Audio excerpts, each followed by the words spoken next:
Hi, welcome to my channel. In the previous video, we discussed about the linear SVM classification, linear support vector machine classification, and also we discussed about the soft margin classification, nonlinear SVM classification. Okay, and then we're going to find out the polynomial kernel, and also there are identifying the adding some similarity features with the help of adding similarity features using the RBF kernel, RBF Gaussian RBF kernel. Okay, or radial basis function kernel. So like that, we are discuss some of the concepts of the support vector machine. That means the support vector machine is going to be performed on the non-linear data as well as linear data as well as non-linear data. So for the linear, we are going to different types of concepts, and non-linear we are going to apply different types of different steps are there. Okay. Now in this video, we are going to discuss about the iris flowers classification using the SVM classification. So here the iris is one of the standard data set. So it contains four features are there, like sepal length, sepal width, petal length, and petal width, and corresponding class labels are there, like species. Okay, and the species are here the Setosa, and Virginica and Versicolor. They are the different Versicolor. So they are the different features are there. So this flower is based on the four features. What are the four features here? Sepal length, sepal width. This is called as your sepal length, and this is called as sepal width. And a small petal is there, that is called as your petal length and petal width. So based on these features, we are going to classify our flower becomes a Setosa or Versicolor or Virginica. So here this is called as a sepal length, and this is called a petal width. Sepal length.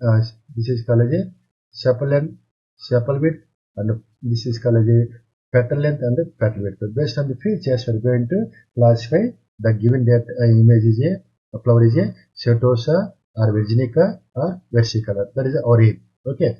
So to classify this model, we are using our data or model that is called as a support vector machine classifier. Okay now. Now, in order to classify this one, you have to follow different steps. So here the first step is understanding the business problem. So the business problem here is classification of iris flowers using the support vector machine classification, using the support vector classification model. Our model is a support vector machine classification. Okay, and then we are going to collect the data. So data set. So here the data set is nothing but a iris data set. Okay, that is very important data set. Okay, we have to collect from the different sources, like SVM provide some standard default data sets from the data sets. The SVM has some data sets. From that we are going to download the iris flower data set, and also we can download from the Kaggle or GitHub, and some Google search engine also we can download the iris flower data set.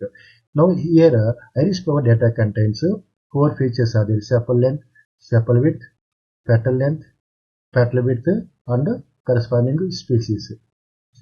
Okay.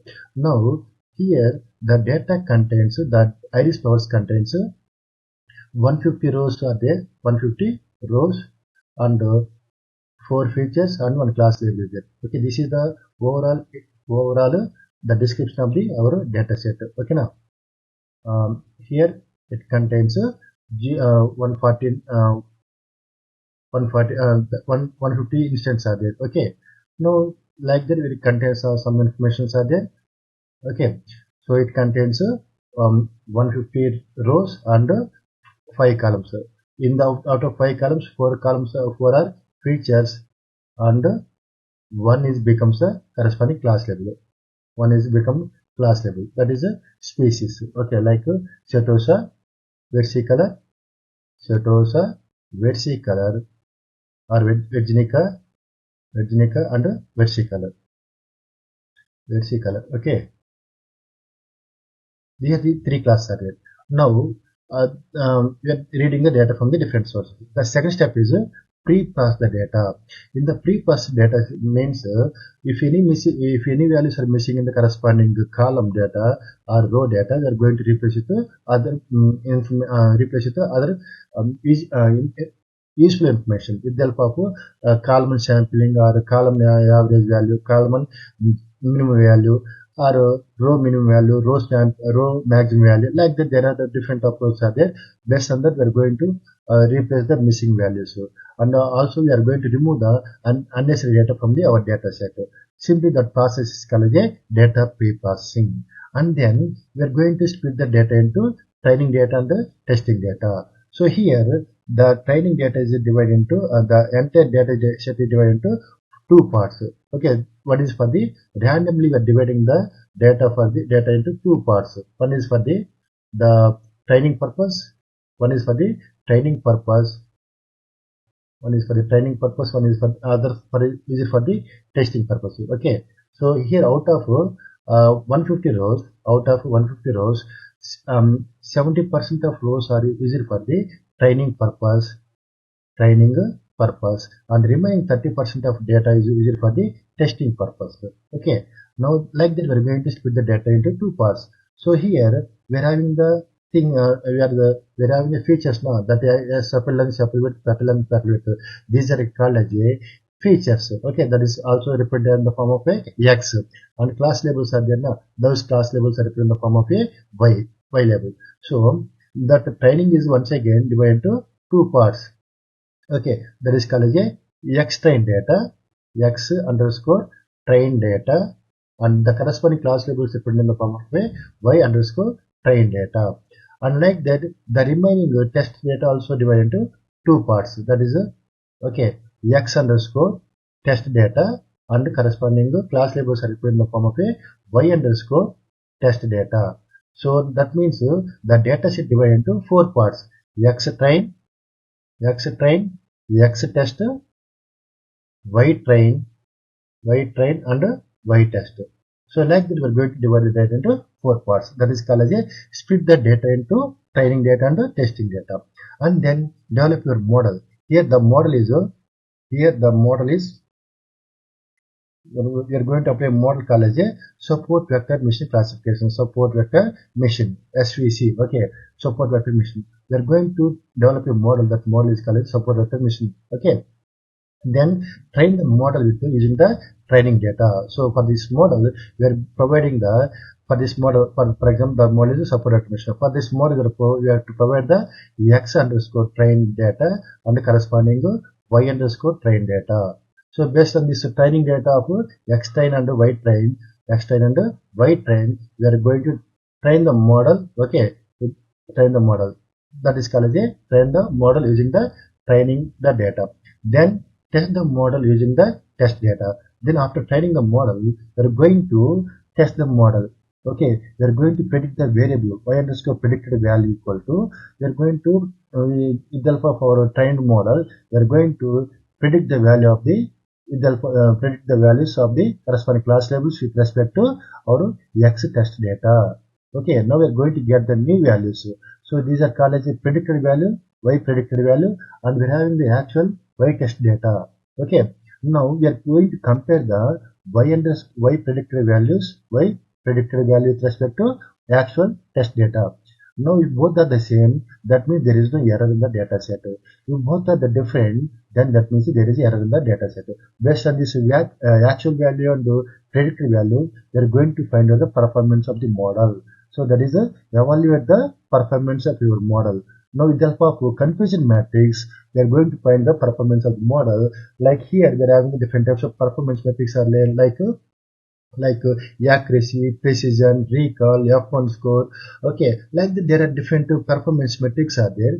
We are going to find out all the things with help of a symbol diagram. The diagram is called as a confusion matrix. Like that, you have to follow all these 8 steps in order to find out the performance of a support vector machine classification on the given data set. Here the given data set is iris flowers. Okay, so these are the steps you have to follow. Now here this is the sample data of the iris flower. So the iris flowers contains 3 types of class labels are there: iris Setosa, iris Virginica, and iris Versicolor. And here the data, the features are sepal length, sepal width, petal length, and petal width, and the corresponding species are Setosa, Versicolor, and Virginica. Okay, now here the sepal length, the maximum value, the values between the 0.4.2 something to 5.6 or 6.2. Okay, these are some digits between the maximum 6.2, 6.5 like that. Okay, so like that we are having different types of values for the sepal length and the sepal width, petal length, and petal width. Okay, already you know the what is meaning of sepal length, sepal width, petal length, and petal width. Now we are going to execute our model in the Google Colab. Okay, so these are the different flowers are there. So our aim is we have to classify the given flower is belonging to which class. That is our aim. Okay, for that we are going to see code with the help of Google Colab. Okay, we are going to use this programming with the help of Python programming. Now here,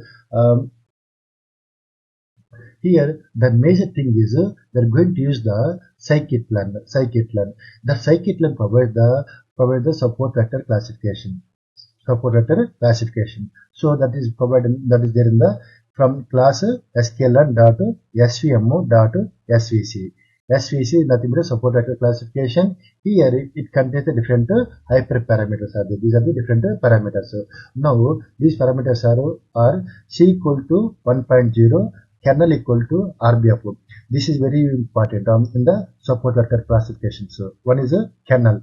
Kernel is a very important concept in the support vector classification. Okay, here there are different types of kernels are there, like RBF kernel, linear kernel, RBF kernel, polynomial kernel, sigma kernel. Okay, like that we are having the different types of kernels are there. The default value is RBF kernel. Okay, according to our problem statement, we have to apply different types of kernels, and also degree equal to 3, gamma equal to scale, coefficient equal to 0.0, shrinking equal to true, probability equal to false, tolerance equal to 0.001, cache size equal to 200, class weight equal to none, verbose equal to false, max iteration equal to -1, decision function shape equal to over, okay, and break site equal to false, random state equal to none. Like that, there are different types of hyperparameters are there. We can change these values according to the problem statement. Okay, we can change the tune these values. So this is about our model. Now we are going to implement this model in our Jupyter notebook. Okay. Now here the first thing is we have to import all the library files.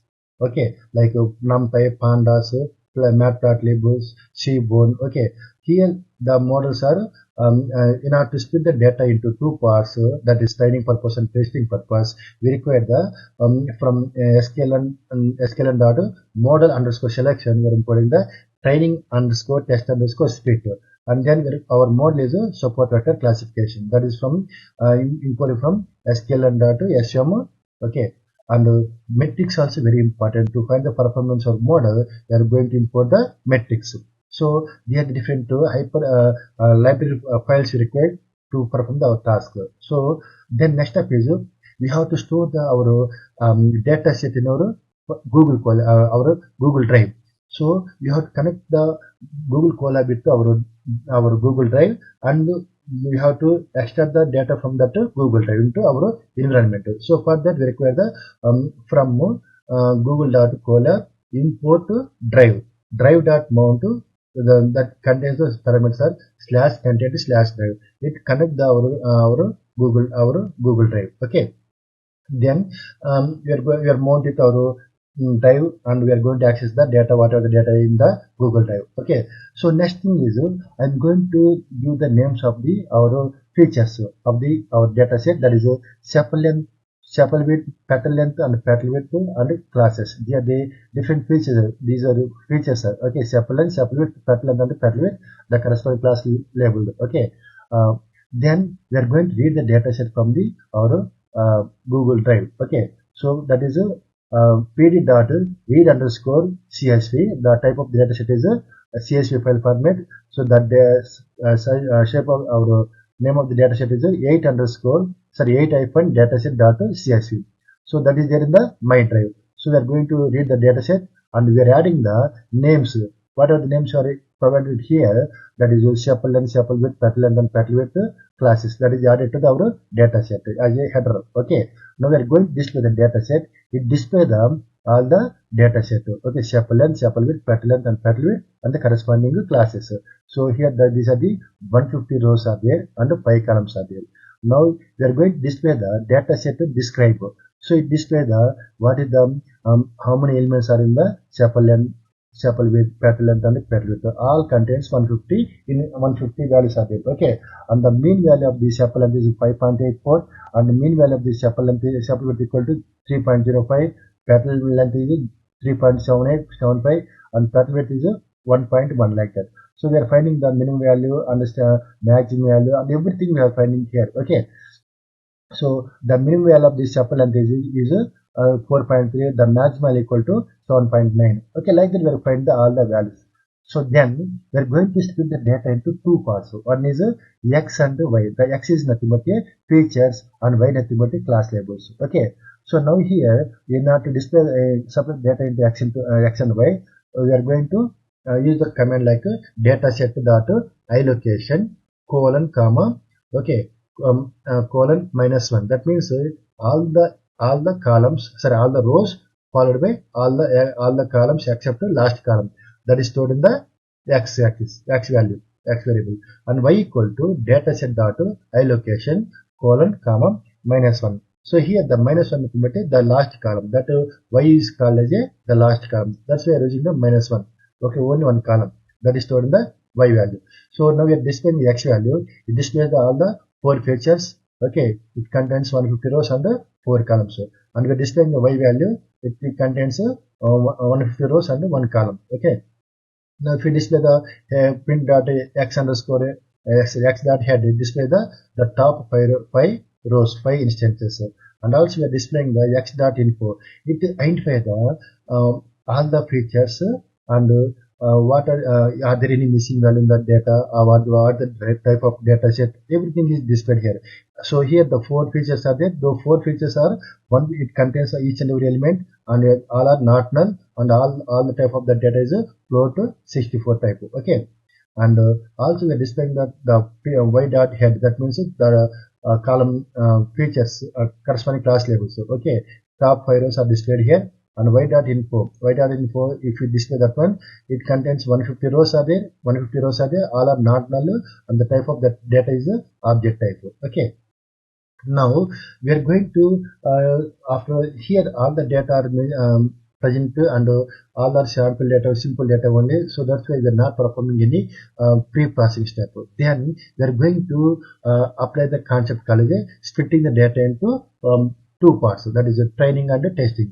So here the training contains x train data, x test data, y train data, y test data equal to train underscore test underscore split. Further we are providing the features, that is x column, x, and the corresponding y nothing but your class label. So the test size equal to 0.30. That means 70% of data is assigned for the training data, remaining 30% assigned for the testing size. Okay, so now if you display the x train data, what happens? It displays the out of 150 rows, 70 for that 70% is nothing but 105 rows.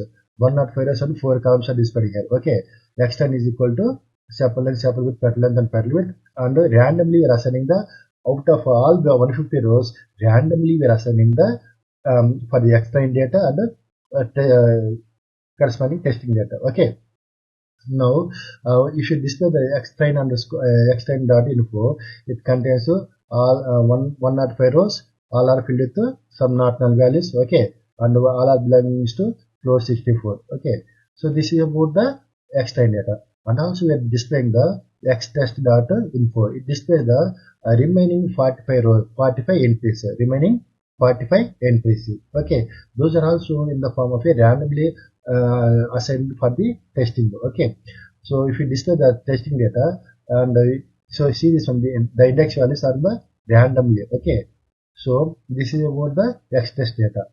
It contains 45 rows, 45 rows. Okay, and then we are going to display the Y train data. So it contains 105 elements. Okay, all are not null, and the type of the data set is a object type. And also we displaying the Y test data information. Okay, info, and the remaining 45 rows are assigned for the Y test data, and all are not null, and that is the object type. So here we are applying the train underscore test underscore split method to separate the four parts. That is X train, X test, Y train, and Y test.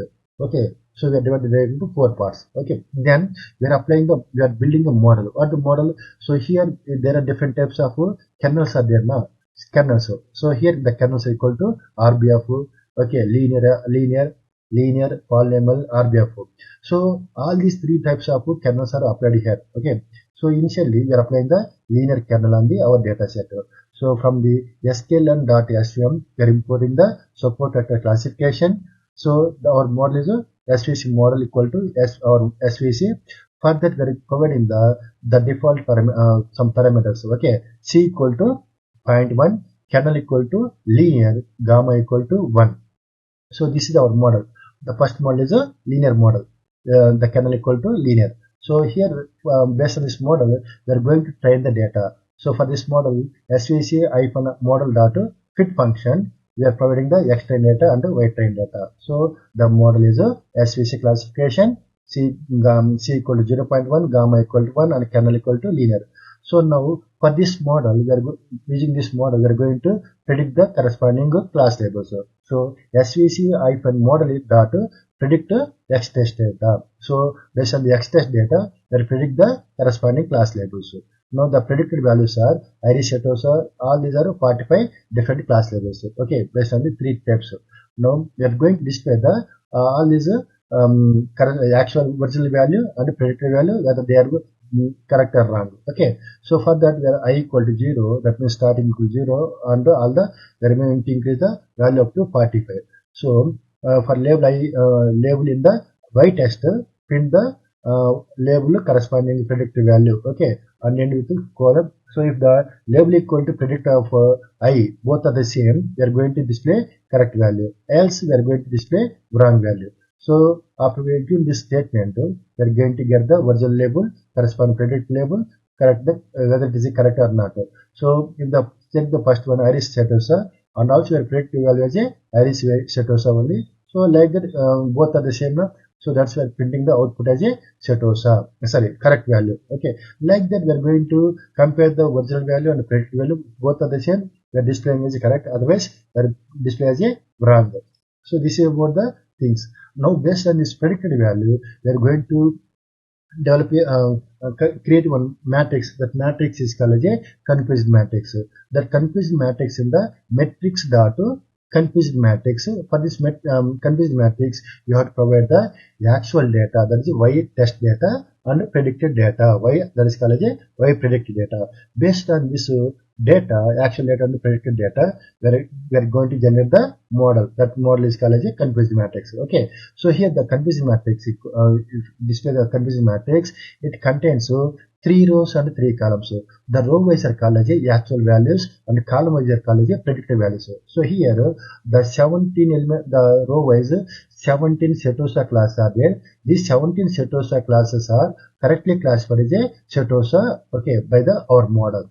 And coming to second row, out of 12 classes, out of 12 out of 12 Versicolor, iris Versicolor, okay, 11 are correctly classified as a Versicolor, and 1 is wrongly classified as a Virginica. Okay, and coming to third row, out of 16 rows are there, out of 16 elements, 15 elements are correctly classified as Virginica, and one element is wrongly classified as a Versicolor. Okay, so totally out of 45, 2 elements are wrongly classified, and all the diagonal elements are correctly classified here. Okay, that is 17 plus 11 plus 15 by, and the total number of elements are 45. That is a 43 by 45. So if you get that one, the accuracy is equal to 0.496. Okay. Now the samples are Iris Setosa is 17, Iris Versicolor is 12, and Iris Virginica are 16. Okay. So based on this information, we are going to generate the precision, recall, F1 score, all those things. The number of samples for the accuracy is 45. Out of 45 elements, the 2 elements are wrongly classified. So that 43 by 45, that means 0.96. 96% accuracy is there. Okay. So our model with help of linear kernel, okay, our model predicts the accuracy with 96%. Our model gives the 96 accuracy. Okay. Now we are going to use the other kernel. What is the kernel? RBF kernel. So for that, you are going to import the from Scikit-learn.svm, import SVC. We are building the model SVC. For that, we are providing the variable as a kernel equal to RBF. We are changing the value from the linear to RBF, and then fit the model. Okay, we are trying the model with respect to X-train data and corresponding Y-train data. Now we are going to predict the corresponding class labels with respect to X-test data.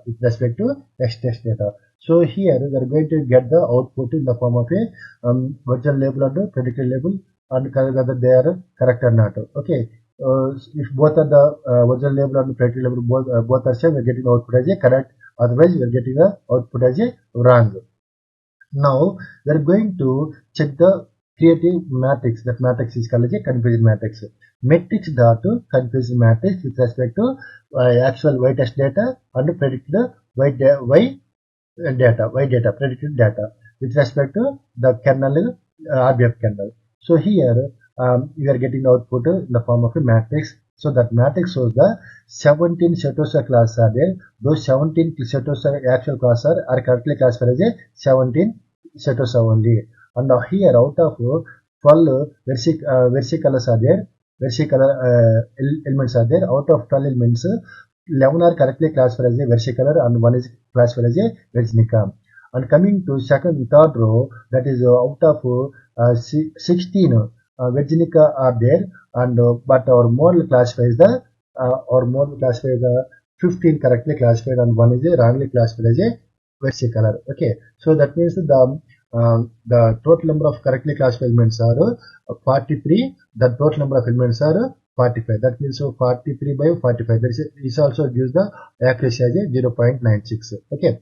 Now we are going to generate the matrix classification report. For that, we are providing the Y test data and corresponding predicted data. Okay. So here it generates the report. So for the Setosa, we are having the 17 elements are there. For the Versicolor, we are having the 12 elements are there. For the Virginica, 16 elements are there. So the total number of elements are 45. Okay. So the corresponding accuracy is 0.96. So it gives all the reports of precision, recall, F1 score, and support. So only Setosa only correctly classified, and remaining Versicolor and Virginica are wrongly classified. So that's why here the precision, recall are going to be less. Okay, and this is about the RBF kernel. Now we are going to see the one more kernel called as a polynomial kernel. So for that, we are going to import from the Scikit-learn.svm, import SVC. Okay, now our model is a SVC model. For that, we are providing the variable as a kernel equal to poly. So our model is SVC underscore model equal to SVC kernel equal to poly. Now, based on this model, we are going to train the data. That is a SVC underscore model dot fit function, X-train and Y-train. We are going to train the model with respect to X-train data and the corresponding class labels. Okay. Now we are going to predict the value. Okay. That is Y predicted equal to SVC underscore model dot predict of X-test data. That is X-test based on the X-test data. We are going to predict the corresponding class label. So for that we are using our model dot predict function. Now we are going to display the output value and corresponding to predictive value. Okay, the actual original label and corresponding predictive value, whether they are both correct or wrong. Okay, if the both are variables are both values are same, we are going to display as a correct. Otherwise, we are going to display as a wrong. Okay, with this information, we are going to create a matrix. That matrix is called as a confused matrix. So that is there in the matrix data confused matrix. Further, we have provided the actual y test data and the predicted y predicted value. Okay, so here we are generating the matrix with the help of our model. That is model is called as a polynomial kernel. Okay, SVC kernel type equal to polynomial kernel. If you are using a polynomial kernel, our model is going to be predict the different things. Okay, here the first row shows that 17 Setosa class are there. These 17 Setosa class are correctly classified as a Setosa only. But we are coming to second row, that is out of 12 elements of Versicolor, 10 elements are correctly classified as a Versicolor and 2 elements are classified as a Virginica. Okay, and coming to third row, that is out of 16 Virginica are there, all the 16 elements are correctly classified as a Virginica only. So only the second column, that is second row only, there is some drawback is there. Okay, misclassified. Okay, so the accuracy of this model is 43 by 45. Okay, that is also 96%. Okay, now so we are going to generate the classification report from the matrix data classification report. Further, we provide the y test data, that is actual test data, and the predicted test data, predicted data. Okay, so based on this information, classification report equal to precision, recall, F1 score, and support. All these things are displayed here. The sample of entire data set is for the testing is 45. Out of 45, the accuracy of that model is 0.96. And for the sample of iris Setosa, 17 elements are there. For Versicolor, 12 elements are there, and Virginica, 16 elements are there. Okay, so this is the precision. Okay, precision, recall, F1 score for the iris Setosa is 100%, that is 1%. Okay, and whereas coming to Versicolor, okay, the precision is 1.0, recall is 0.83, and F1 score equal to 0.91. And for iris Virginica, the precision is 0.89 and recall equal to 1.0 and the F1 score equal to 0.94. So this is about our model accuracy. So here the total performance of the accuracy of our model with respect to kernel is a polynomial kernel is 0.96. So this is about the support vector machine classification with respect to different types of kernels. Like kernels are like linear kernel, okay, polynomial kernel, and RBF kernel. So this is about the iris. This is about the classification of iris flowers using the support vector machine classification. Thank you for watching our video. If you like the video, please subscribe my channel. Thank you.